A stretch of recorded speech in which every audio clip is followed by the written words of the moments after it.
ইরানের বন্দর এলাকায় মার্কিন নৌ অবরোধ অব্যাহত থাকলে পারস্য উপসাগর এবং ওমান সাগরের পাশাপাশি লোহিত সাগরের বাণিজ্য পথও বন্ধ করে দেওয়ার হুঁশিয়ারি দিয়েছে তেহরান। অপরদিকে যুক্তরাষ্ট্রের বার্তা নিয়ে ইরানে পৌঁছেছেন পাকিস্তানের সেনাপ্রধান ফিল্ড মার্শাল আসিম মুনির। এছাড়া হিজবুল্লাহপন্থী গণমাধ্যম বলছে আজ রাত থেকেই লেবাননে এক সপ্তাহের যুদ্ধবিরতি কার্যকর হবে, যদিও বিষয়টি নিশ্চিত করেনি ইসরায়েল। ইরানের সাথে যুক্তরাষ্ট্র ও ইসরায়েলের যুদ্ধ বন্ধ করতে বিশ্বজুড়ে চলছে নানামুখী প্রচেষ্টা। ইসলামাবাদে প্রথম দফার আলোচনা ভেস্তে যাওয়ায় ইরান ও যুক্তরাষ্ট্রকে দ্বিতীয়বারের মতো একসাথে করতে মরিয়া পাকিস্তান। সেই লক্ষ্যে এবার ইরানে গেছেন পাকিস্তানের সেনাপ্রধান ফিল্ড মার্শাল আসিম মুনির, যার মূল উদ্দেশ্য যুক্তরাষ্ট্রের একটি বার্তা ইরানের কাছে পৌঁছে দেয়া।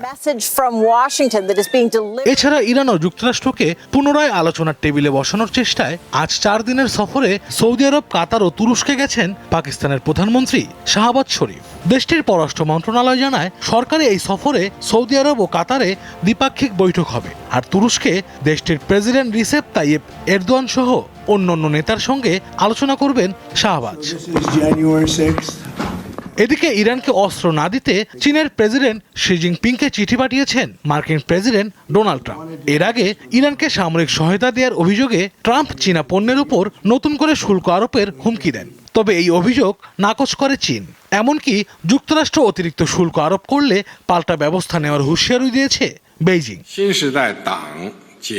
মার্কিন অবরোধের মুখে ইরানি বন্দর থেকে আসা 8টি তেলবাহী জাহাজ ফেরত পাঠিয়েছে মার্কিন নৌবাহিনী।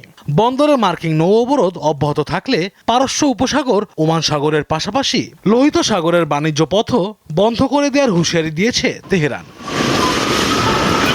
লেবাননের হিজবুল্লাহপন্থী গণমাধ্যম আল মায়াদিন এক ইরানি কর্মকর্তার বরাত দিয়ে জানিয়েছে, লেবাননে এক সপ্তাহের যুদ্ধবিরতি আজ রাত থেকেই কার্যকর হবে।